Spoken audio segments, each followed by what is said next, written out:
रेवंत रेड्डी का openly oppose करे, मैंने ओपनली। बाद में उनको मिले, उन जनता पब्लिक का वर्डिक्ट था, मुलाकात हुई।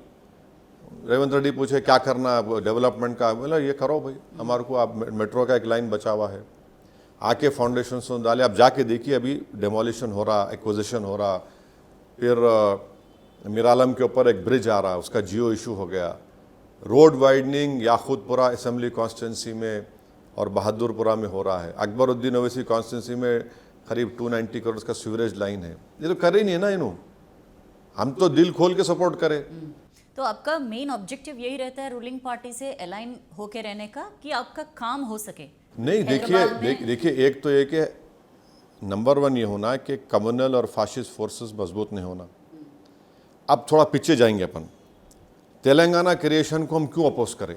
मैं आपको रिटर्न डॉक्यूमेंट दे सकता हूं जो हम प्रणब मुखर्जी कमेटी को दिए, जयराम रमेश कमेटी को दिए, और एक जज साहब श्री कृष्ण, उसमें हम ये पॉइंट लिखे थे, आप तेलंगाना को क्रिएट करेंगे तो पॉलिटिकली फ़ायदा कम्युनल फोर्सेस को होगा। यहाँ पे टीआरएस को क्यों सपोर्ट करें? जब टीआरएस था कि चलो भाई अब हम बीजेपी को यहाँ पे मजबूत होने नहीं देने का है, मगर आप ही इतना कमज़ोर हो गए कि एक एमपी नहीं जीतता आपका। भाई मेदक तो आपका स्ट्रॉन्ग होल्ड है, नॉर्दर्न तेलंगाना आपका तो फोर्ट था, वही ब्रीच हो गया, बीजेपी 8 जीत गई।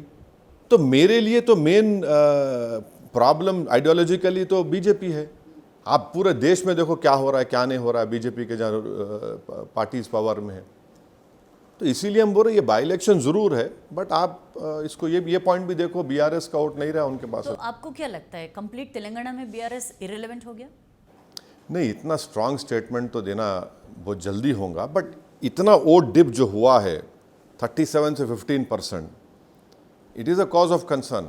As a student of politics, as a member of parliament, as a member of MIM party, and more over and above that, as a person, everyone who opposes the communalism, जो communalism को, फिरका परस्ती को openly oppose करते, उनके लिए, सबके लिए ये अकेला मेरा कंसर्न नहीं है।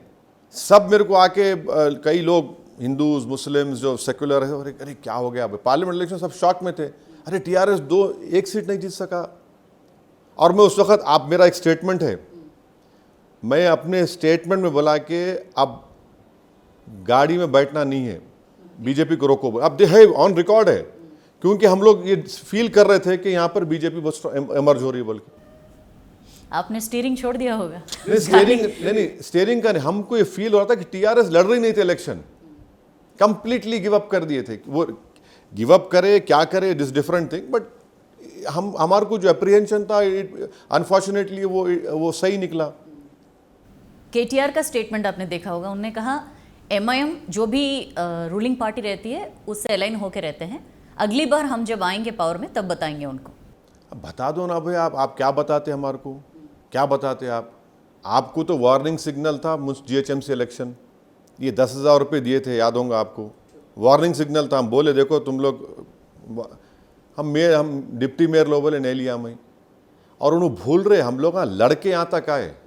आप लड़ना चाह रहे हमसे, हम तैयार हैं, दिखाना नहीं दिखाना। तेलंगाना एजिटेशन में पूरा सिटी बंद होता था, मेरा कॉन्स्टिट्यूंसी खुला रहता था, तो ये इस तरह की बात नहीं करना। उन्होंने मैम देखे सो हैं, पुलिस के लाठियाँ मैं खाया, जेल को गया, मेरी गाड़ी में गोलियाँ चले, और उन वक्त दिखाएंगे बोल रहे, अरे आपकी बहन को तो जाके बात करो पहले, उनसे बात कर लो पहले। आप सारी दुनिया में जाके बोल रहे